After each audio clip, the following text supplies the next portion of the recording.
하나님 말씀 보겠습니다. 사도행전 4장 31절입니다.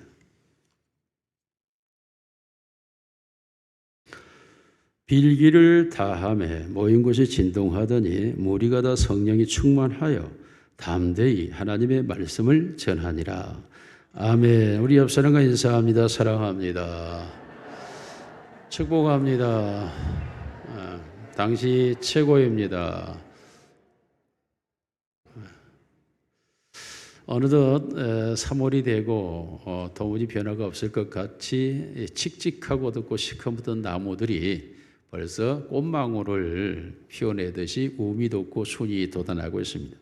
우리 사택 앞에도 목련 그리고 복숭아 나무들 그리고 매화 꽃들이 벌써 여물어서 벌써 피는 것들이 존재합니다. 여러분, 이와 같이 겨우 내내 죽어 있을 것만 같았던 그 나무 안에 생명의 기운이 있기 때문에 반드시 때가 되면 우미 돋고 순이 나고 꽃을 피우게 되는 것입니다. 이와 같이 생명은 반드시 기능하게 되고 그 기능을 통해서 존재를 증명하게 됩니다. 우리가 예수를 믿는다고 하는 말은 성령이 우리 안에 들어왔다 라는 걸 전제를 하고 있습니다. 그렇다면 성령이 우리 안에 들어와 있다면 그 성령이 우리 안에 생명으로 존재한다면 자연히 성경이 수없이 말하고 있는 성령의 열매, 성령의 은사, 성령의 능력, 성령의 권능, 성령의 역사하심이 존재할 수밖에 없는 게 신앙의 사람들입니다. 내가 원하고 원하지 않고를 떠나서 내 안에 다른 신이 들어와 있는 한 나는 신들림이 있을 수밖에 없는 게 신앙의 모습이죠. 이런 신앙의 모습에서 저는 지금 성령 충만을 받으라거나 충만을 기도하라가 아니라 성령 충만한 상태를 말하려고 하는 겁니다. 성령 충만한 상태란 어떤 것인가? 에 대해서 말씀을 하려고 합니다. 옛날에 전기가 들어오기 전에 우리가 등잔불을 사용을 했죠. 등잔불을 사용할 때에 이 심지가 떨어지면 심지를 사가지고 와서 그 심지를 넣고 불을 켭니다. 물론 등잔 그 안에는 기름이 들어있죠.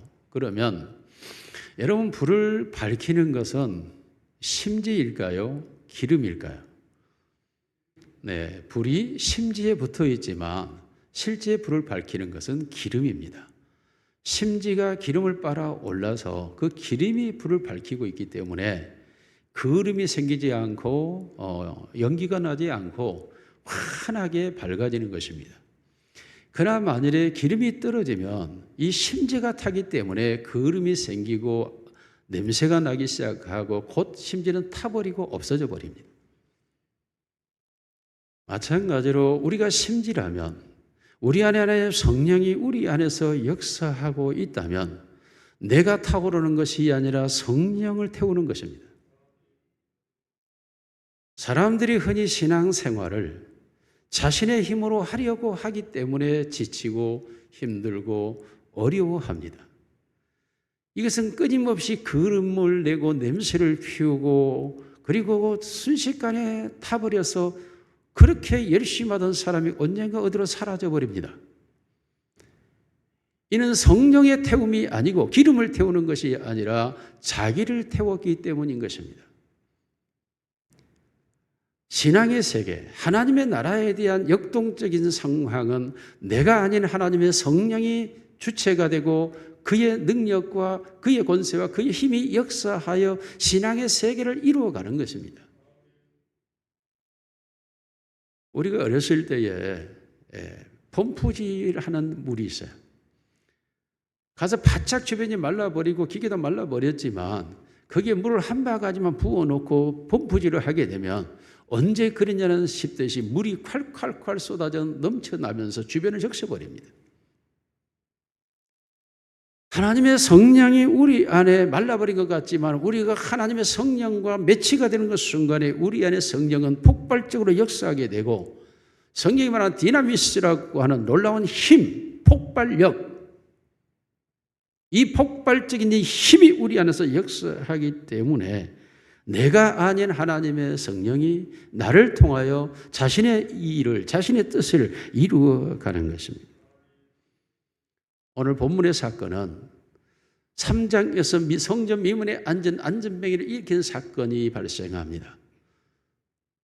나이가 벌써 40세가 되었을 정도로 성전 미문에서 오랫동안 앉아서 구걸하던 거지로 그 성전을 드나들며 성전에 예배하는 모든 사람들이 다 알고 있는 사람, 제사장과 서기관들이 다 알고 있는 사람인데 이 안전뱅이가 일어서서 걸으며 뛰며 하나님을 찬양하는 기적적인 표적의 사건이 일어났고 이로 인하여 모든 사람들이 성전에 다 놀라워하고 있습니다. 그러자 서기관과 장로들이 사도들을 잡아다 옥에 가둡니다. 그러나 백성들의 너무나 많은 이야기들이 들려오니까 그들을 공회 앞에 세워놓고 그러면 재판을 하자 하고 사내들인 공회와 같이 예수님을 재판했던 얀나스와 그리고 그 가문과 그리고 가야바, 실제적 대제사장 가야바죠. 이 얀나스는 가야바의 장인이에요. 그러나 워낙 실세적인 힘을 갖고 있기 때문에 이 안나스가 문을 주장합니다. 안나스와 가야바와 그리고 알렉산더와 요한과 그 당시의 제사장 가문들이 다 모여서 사도들을 세워놓고 누구의 이름으로 이 일을 행하였느냐라고 신문합니다. 이때 베드로가 성경에 보니까 성령이 충만하여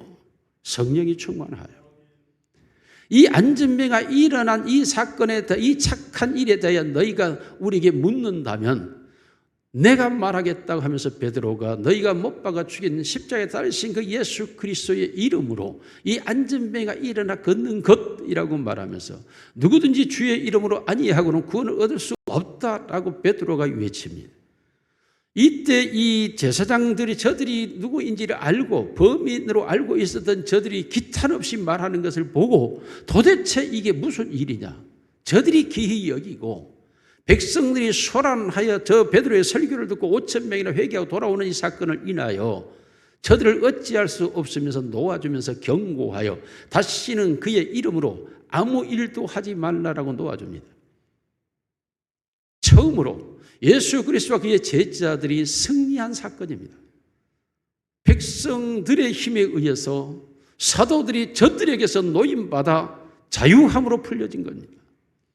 이 사건이 너무나 신기하고 예수를 십자가에 못 박아 죽인 그 권세자들이 어찌할 수 없는 이 세력, 이 제자들의 힘 너무나 놀라워 이들이 다시 모여서 하나님 앞에 이 놀라운 일들을 이유하여 간구하며 기도합니다. 어떻게 세상이 떠들며 군왕들이 혼왕하며 이런 일들이 일어날 수 있느냐는 이사야 말씀을 가지고 간절히 기도할 때 비리기를 따며 다시 성령이 충만하여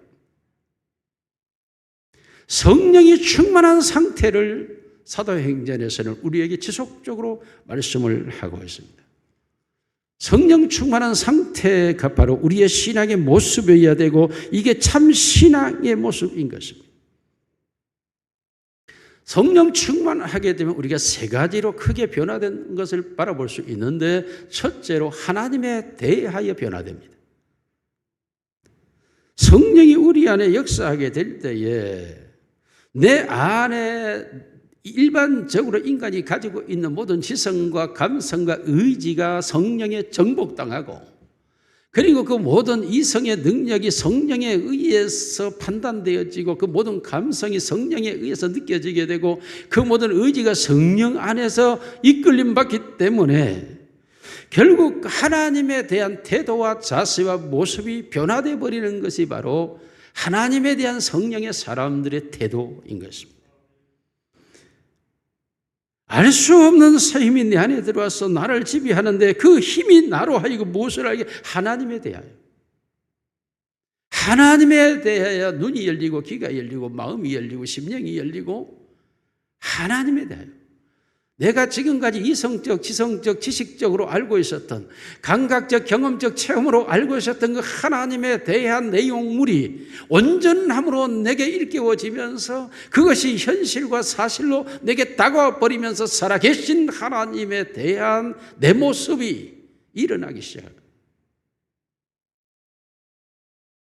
이것을 우리가 요한복음의 예수님의 말씀을 통해서 성령은 생수의 강이라고 말하고 있습니다. 요한복음 7장 3절 거기 보면 예수님께서 내 배에서 생수의 강이 흘러나라 이는 나를 믿는 자들이 받을 성령을 가리키심이라고 말씀하고 있습니다. 생수의 강이라고 하는 것을 우리가 어디에서 찾을 수 있냐? 에스겔서에 가서 보면 성전 문지방에서 생수가 흘러나오자 그 생수의 강이 흘러가는 곳곳마다 죽은 모든 나무들이 살아나고 꽃이 피어나고 그 나무의 잎들은 치료의 약자가 되어지고 떠나갔던 물고기들이 다 돌아오고 생명샘이 되어버리는 것입니다. 다시 말하면 우리가 아담과 하와의 범죄로 인하여 우리의 영혼이 죽어버렸는데 성령이 우리 안에 임하게 되면 범죄하기 이전 상태로 내 영혼이 돌아가 버림으로써 하나님에 대하여 눈이 열리면서 마음이 열리면서 범죄 이전에 아담과 하와가 바라봤던 그 하나님을 바라볼 수 있는 신앙의 세계가 열려버리는 것, 이게 바로 성령 충만한 상태의 사도들, 제자들의 모습이었습니다. 이러한 상태가 되어져 버리게 되면 어떻게 됩니까? 하나님의 말씀을 주야로 묵상하게 됩니다. 성경은 성령의 감동으로 기록된 것이고 가장 먼저 성령이 우리 안에서 역사할 때에 하나님의 말씀인 성경에 대한 감동이 우리 안에서 일어나기 시작합니다. 그동안 물론 내가 들었고 배웠고 알고 있었던 그 말씀들이 나의 지성과 지식에 머물러 있었던 것들이, 때로는 어떤 말씀의 부분적인 내 감성에 잠시 정체되어 있었던 것들이 나의 의지 속에 잠시 나의 행동을 제어하고 내 행동에 대한 통치가 되었던 그것들이 이제는 온전한 생수의 강처럼 흘러넘치면서 하나로 통일되어 내 지성과 감성과 의지 전체를 성령의 물이 생수가 나를 훑고 지나가기 시작하는 것입니다. 그리할 때 내 영혼 속에서 하나님의 말씀이 폭포수처럼 마치 떠나갔던 물고기 돌아오는 것처럼 말씀들이 살아서 움직이기를 시작하는데, 이때를 가리켜 하나님의 말씀의 역사를 노고스에서 레마라고 성경 기록하고 있습니다.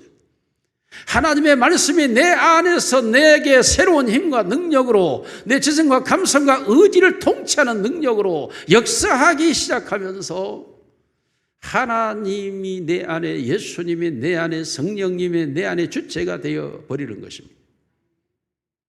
이건 나의 원함이 아닙니다.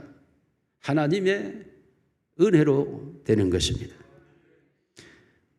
요한복음 17장 17절 말씀을 보면 같이 있습니다. 시작. 그들을 진리로 거룩하게 하옵소서. 아버지의 말씀은 진리. 놀라게도 진리, 예수 그리스도가 내가 진리라, 진리가 들어가는 그 진리는 말씀인데 그 말씀이 내 안에 들어와서 나를 거룩하게 구별되게 만들어 버린다는 것입니다. 이전에 내가 가지고 있었던 취미, 이전에 내가 가지고 있었던 가치, 이전에 내가 가지고 있었던 그 모든 것들을 다 말씀으로 바꿔버리는 것, 말씀화되어 버리는 내 자신을 내가 보게 되는 것입니다.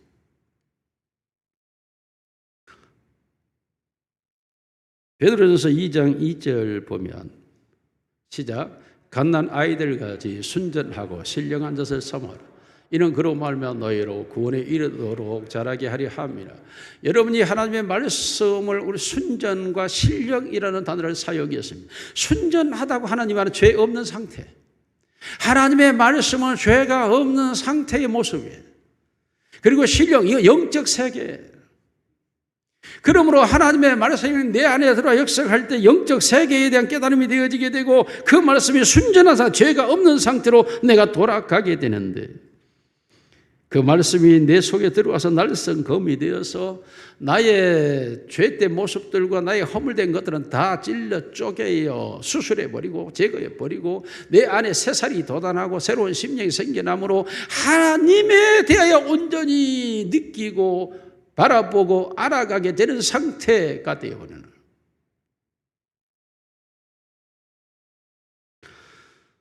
여러분, 이와 같은 하나님의 말씀이 내 안에 떠나지 않는 것은 하나님의 예수님의 성령이 내 안에서 떠나지 않고 주 이하로 내 안에 묵상되어지고 있는 상태. 이러한 상황이 되어지게 되면 어떻게 돼? 하나님을 향한 예배자의 마음이 계속 지속적, 반복적, 종일토록 쉴 새 없이 가동되기 시작합니다. 성령은 예배의 영입니다. 그러므로 하나님을 예배하는 신령과 진리로 성령과 말씀으로 예배한다는데, 말씀으로 역사하는 성령은 나로 하여금 하나님을 향한 예배자로 나를 바꿔버리는 것입니다. 그러므로 내 심령 속에서, 내 영혼 속에서 하나님을 향한 예배가 떠나지 않습니다. 다시 말하면 예배는 하나님과의 교제와 만남이죠. 하나님과의 소통이 멈추지 않습니다. 하나님과의 교제가 쉬지 않습니다. 내 영혼 속에서 주의하러 잠을 잘 때도, 길을 걸어갈 때도, 일을 할 때도 하나님에 대한 의식이 지속적으로 나를 지배하게 돼요. 그러므로 하나님과의 소통이 계속 되기 때문에 이때는 혼잣말도 하게 됩니다. 왜입니까? 하나님과 지금 말하고 있기 때문입니다. 혼자 여러 가지 이야기를 할 수도 있습니다. 하나님과 지속적인 소통 상태이기 때문에. 그러므로 내 속사람은 끊임없이 하나님과 말하고 있습니다. 끊임없이 하나님과 관계하고 있습니다. 쉴 새 없이 하나님을 향하여 하나님의 뜻이 내게 들어오고 내가 하나님을 향해 말하는 것이 내 안에서 반복적으로 이루어져 가고 있습니다. 이와 같은 상태에서 자연히 성령은 우리로 하여금 하나님을 예배하는 과정에서 우리를 찬양으로 인도합니다. 에베소 5장 18절 말씀 같이 읽습니다. 시작. 술 취하지 말라. 이는 방탕한 것이니 오직 성령으로 충만함을 받으라. 시와 참여와 신령한 노래하며. 성령 충만하게 되면 시와 찬송과 신령한 노래가 내 안에서 쉬지 않고 흘러나오기 시작합니다. 그러므로 하나님을 향한 찬양이 멈추지 않습니다. 잠을 자면서도 찬양합니다. 길을 가면서 찬양합니다. 밥 먹으면 찬양, 일하면서 찬양합니다.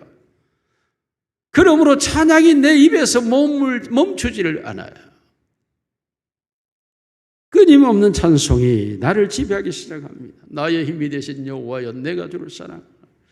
여호와는 나의 목자시니 네가 부족함이 없으나 예수로 나의 구주로 삼고 성령과 피로써 거듭나니. 쉬지 않는 찬양이 내 안에서 반복적으로 하나님을 향하여 일어나는, 여러분 멈출래야 멈추어지지 않습니다. 중단하랴 중단되지 않습니다. 내가 아니온 하나님의 성령이 내 안에서 행하고 있는 일이기 때문에 그렇습니다. 이와 같은 찬양은 끊임없이 하나님을 사랑하게 되고 하나님의 축복을 노래하게 되고 하나님의 역사를 기이하게 여기게 되고, 그러므로 나의 하나님, 나의 하나님, 나의 하나님이라는 머물지가 않습니다. 여러분 이런 상태에 하나님께 감사함으로 나아가게 되죠. 하나님에 대한 깨달음이 생겨나기 때문입니다. 에베소 5장 20절 같이 읽습니다. 시작. 범사에 우리 주 예수 그리스도의 이름으로 항상 아버지 하나님께 감사하며. 하나님 아버지께 감사하며. 누구의 감사가 아닙니다. 하나님 아버지께 감사함이 내 안에서 지속적으로 발현되기 시작합니다. 내 영혼 속에서 하나님을 향한 감사가 떠나지를 않습니다. 가끔 병이 생긴 것도 감사합니다. 인간의 약함을 깨닫게 하기 때문입니다. 지독한 고독감에 사로잡혀 있었던 때를 감사합니다. 주님과 가까워졌던 시간이기 때문입니다. 일이 계속 위태로움을 인하여 감사합니다. 인간의 교만을 버리고 하나님을 의지하는 상태로 만들어가기 때문입니다.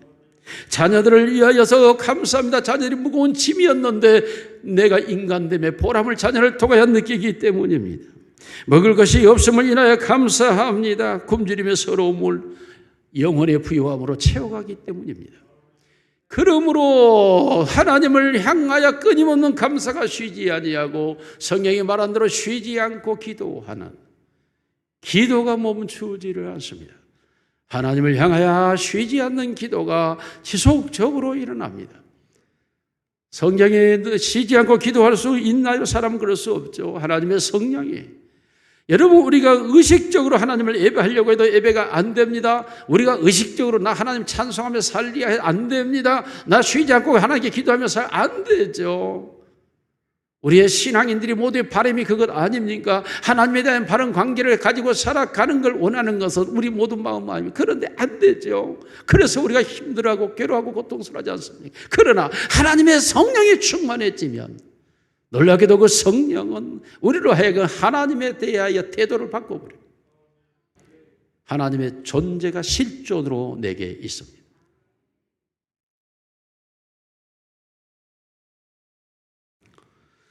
여러분 그러므로 자연히 이 감사하는 마음 속에서 하나님을 향하여 헌신하는 태도로 나아가게 되죠.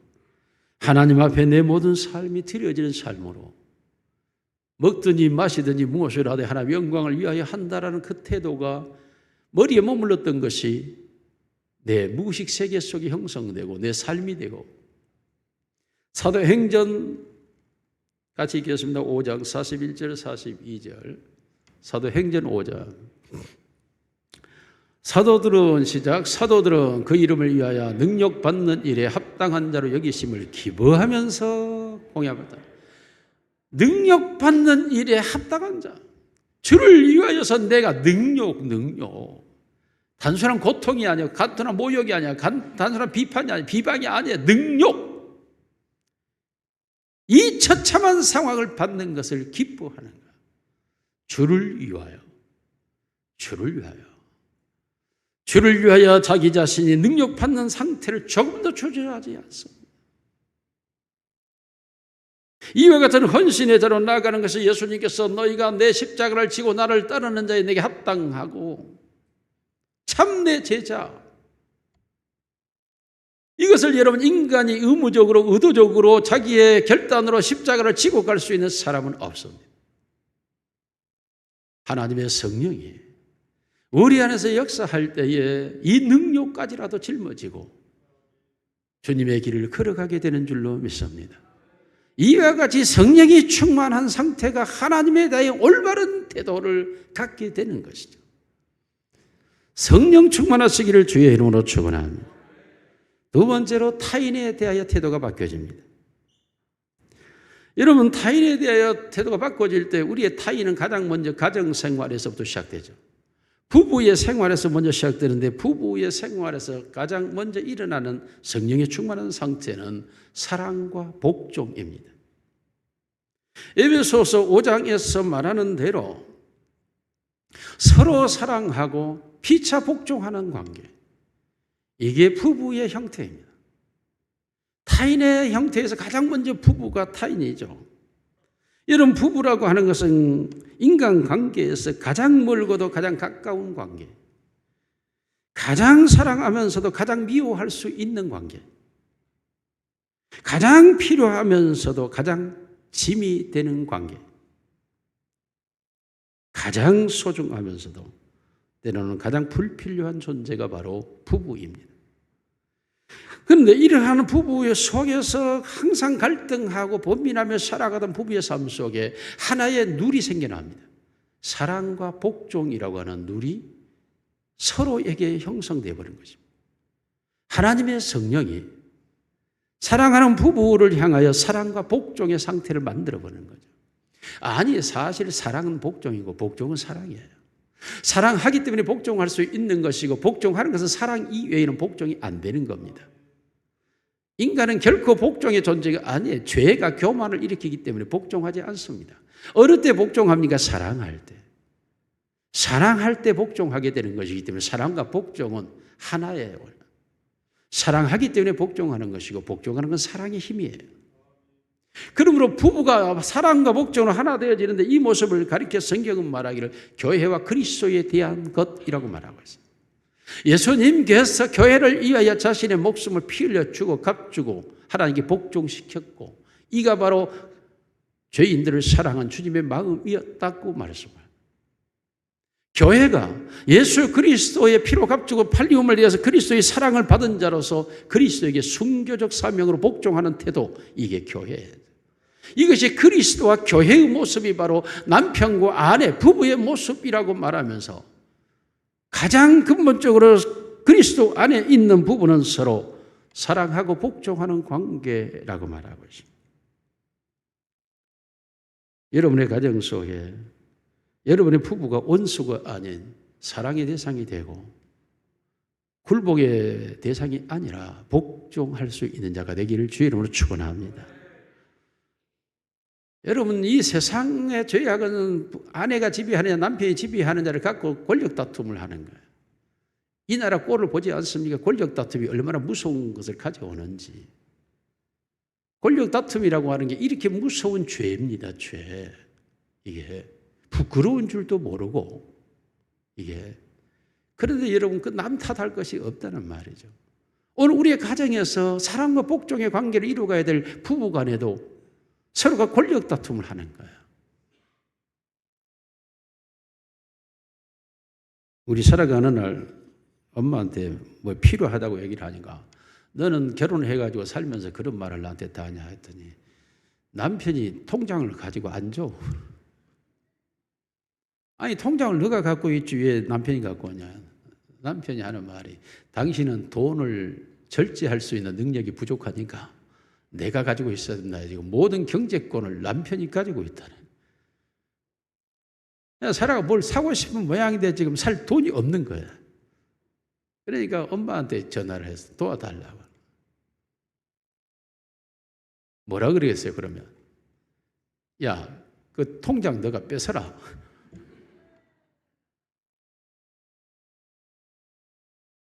그렇게 말할 수 없잖아요. 너가 얼마만큼 경제관념이 뚜렷한지를 남편에게 각인시켜 줄 필요가 있다. 그리해야 공동재산이 되지. 안 그러면 너는 평생 일방적으로 너는 살아야 된다.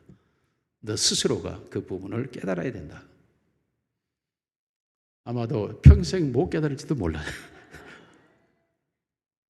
그러나 보다 더 중요한 것은 무엇입니까? 사랑하느냐 하는 것과 그리고 복종하느냐 하는 것이죠.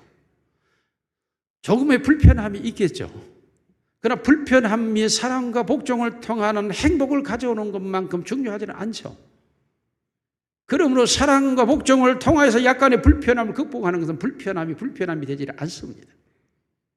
사랑과 복종은 그 모든 걸 뛰어넘는 힘이기 때문에 그렇습니다. 그러므로 성령 충만해야 부부간에 서로 사랑과 복종을 가지고 살아가는 태도를 갖게 되는 것입니다. 뿐만 아니라 이 모습에서 더 뛰어넘게 됩니다. 평화의 가정을 이루어가는 거죠. 로마서 12장 18절 말씀 같이 읽습니다. 시작. 할 수 있거든 너희로서는 모든 사랑과 더불어 화목하라. 이게 평화하라는 말. 모든 사랑과 더불어 평화해야 된다. 하나님의 성령은 하나 되게 하신 것, 이걸 지켜라. 이것이 평화의 세계, 평화의 세계. 성령은 갈등과 분쟁을 유발하지 않습니다. 성령은 평화로 화목을 이루어가는 게 성령의 능력이죠. 그러므로 하나님의 성령이 없는 사람들이 가서 여야 간의 다툼을 일으키는 것이고 정치 권력에 가서 붙어서 기생하는 것이고 국가 간의 갈등과 분쟁을 야기시키는 거죠. 평화를 이루어낼 줄을 모르는 거예요.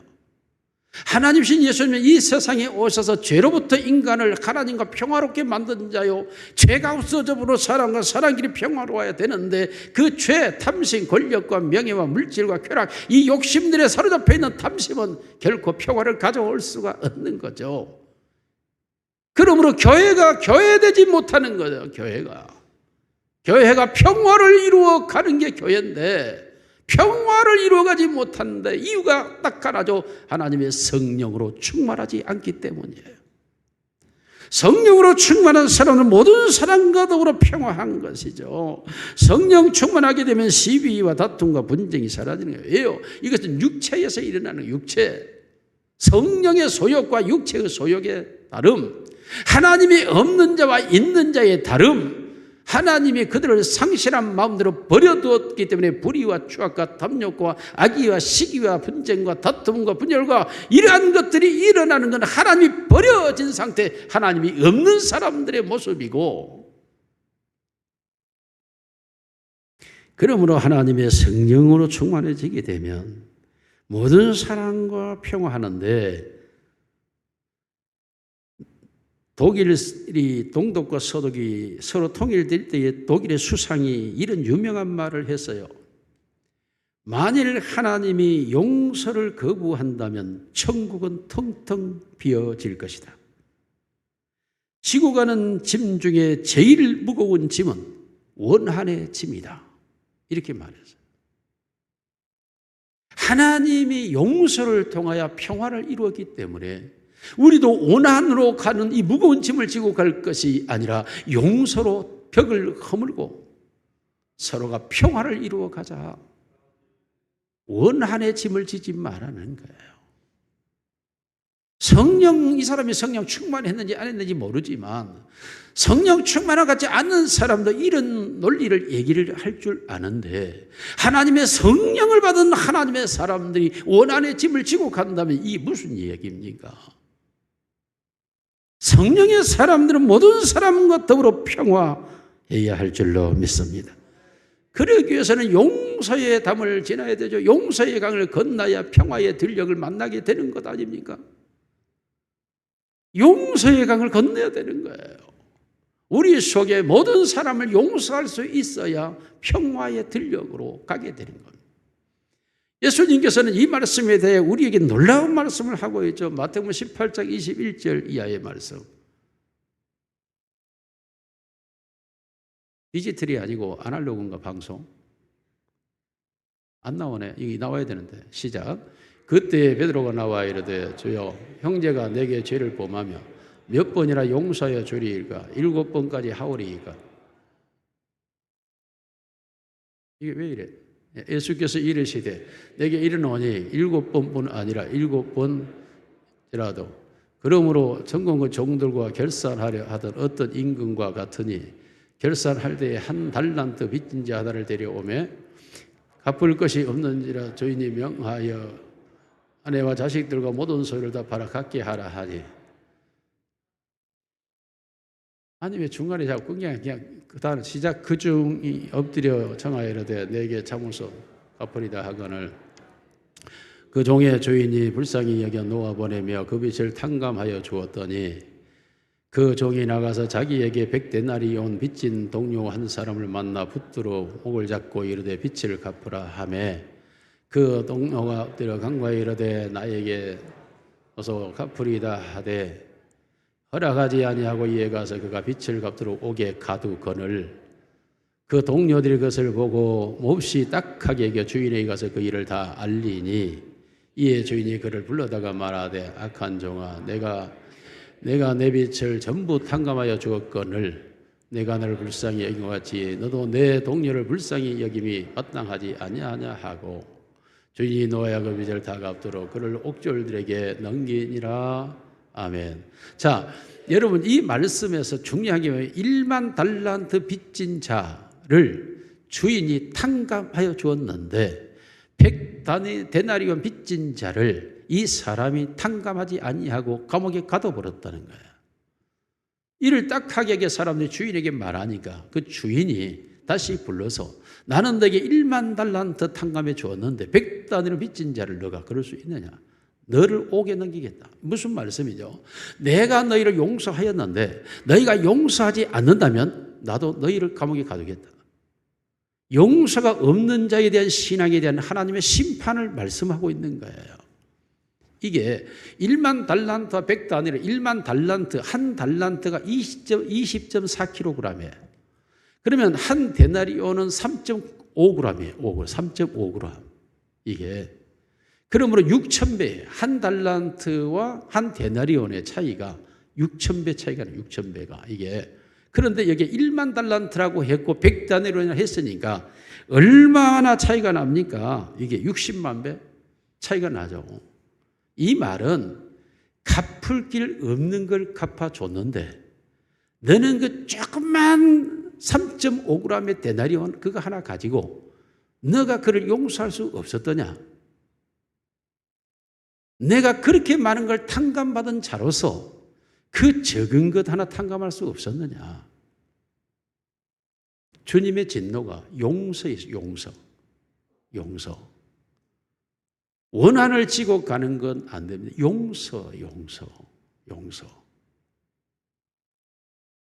저희 교회 한때 유명한 분이 저희 교회를 다녔어요. 지금 소천했습니다만 목포 오거리에 두목이시고 우리 사모 사람이고 나이가 들어도 항상 양복을 입고 모자를 쓰고 주변에 탁 데리고 다니는 저희 교회로 올 때도 옆에 따라오는 이분이 왔는데 저 2층 4층 저 방에서 저하고 상담을 하게 됐죠. 죄를 품고 있으면 안 됩니다 하고 죄에 대한 설명을 하니까 내가 죽여버려야 될 놈들이 하고 나오는데 말할 수 없는 그 죄를 버리지 않으면 살지 못한다. 그 죄를 버려야 한다. 어떻게 이걸 버립니까? 저 방 바닥을 치는데 얼마나 그 힘이 좋은지 쿵쿵 울려요. 용서할 수가 없는. 다시 제가 말씀을 드리고 다시 기도하면서 이 죄를 토해내지 않으면 용서가 없고 회복이 되지 않아. 그러니까 이분이 목사님 정말 이것은 안 되는데요. 본인이 살고 죽는 문제다. 남을 죽이기 전에 본인이 죽는다. 본인이 죽는 게 중요하냐. 원수를 갚는 것도 살아야 되고 용서도 살아있을 때 가능한데 본인이 죽는데 이게 가능하겠냐.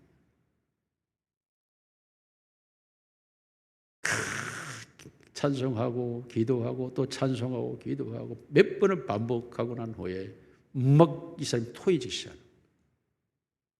저는 지금까지 살아오면서 비행기 굉음보다 더 지독한 굉음이 사람 속에서 나온다는 걸 알았어요. 그 속에서 튀어나오는 이 굉음이 저는 어디에서도 들어보지 못한 소리가 막 터져나오는 거예요. 사람 속에 저런 소리가 들어있을 수 있을까 싶을 정도의 소리를 터뜨리면서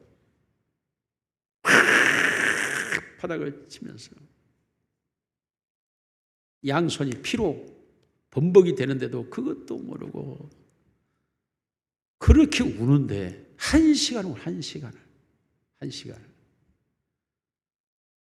우리의 깊은 내면 속에 들어있는 원한, 미움, 독한 시기 무서운 겁니다. 성령이 오셔서 이걸 토해내버려야 내 안에 자유함이 오고 평화의 물결이 파도를 치게 되고 사랑의 꽃이 피어나기 시작하고 행복의 산을 오르기 시작하는 거예요.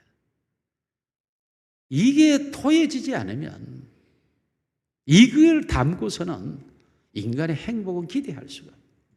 그러므로 예수님께서 상대의 문제가 아니라 너가 행복하기 위해서, 너가 살기 위해서 그것을 버리라는, 그것이 바로 용서인 것입니다. 용서하시기를 주님으로 축원합니다. 시간상 자신에 대하여 빨리 진행하겠습니다. 이 부분은 시간이 12시가 되어버렸네요. 자신에 대하여 성령이 임하게 되면 자신에 대해서는 어떤 일이 나는가 성경 구절로 정리합니다. 에베소 2장 21절 빨리빨리 띄워줘. 시작. 너희도 성령 안에서 하나님의 거하실 처소가 되게 하여 그리스도 예수 안에서 함께 지어져 가느니라. 할렐루야. 우리가 어디 안에 있다고요? 우리의 자소가 어디입니까? 성령 안에. 옛날에는 죄 안에, 마귀 안에, 세상의 죄들 속에 있어서 이제는 성령 안에 누가 거하신다고요? 누가 내 안에 산다고요? 하나님이 사시고 뭐 어떻게 되어져야 돼? 예수 그리스도 안에 지어져 가는 자, 예수 그리스도 안에서 성령 안에서 하나님이 살고 예수님 안에서 내가 지어져 가는 자가 되는 곳, 이게 바로 신앙의 세계. 이것이 성령 받은 사람들의 모습이 성령이 들어와서 이 모든 일을 이루어 간다는 거. 그러므로 위치 변화가 일어난 거예요. 위치 변화. 이제는 내 중심의 삶에서 하나님 중심의 삶으로 위치가 옮겨져 버린 겁니다. 이게. 자, 에베소 3장 16절 시작.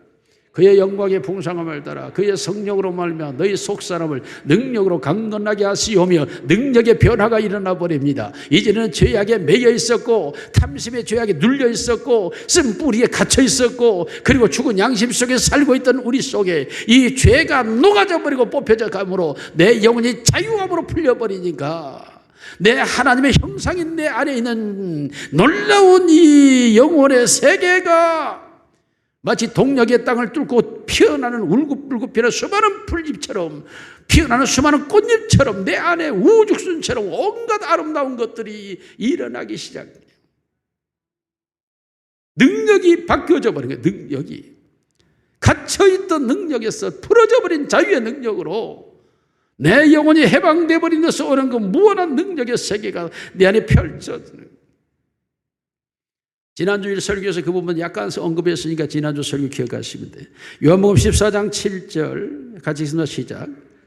그는 진리의 영이라 세상의 능히 그를 받지 못하나 이는 그를 보지도 못하고 알지도 못하고 그러나 너희는 그를 아나니 그는 너희 함께 거하시 너희 속에 계시겠어. 이게 성령이 우리 안에서 계시는 그 진리의 영, 진리의 영.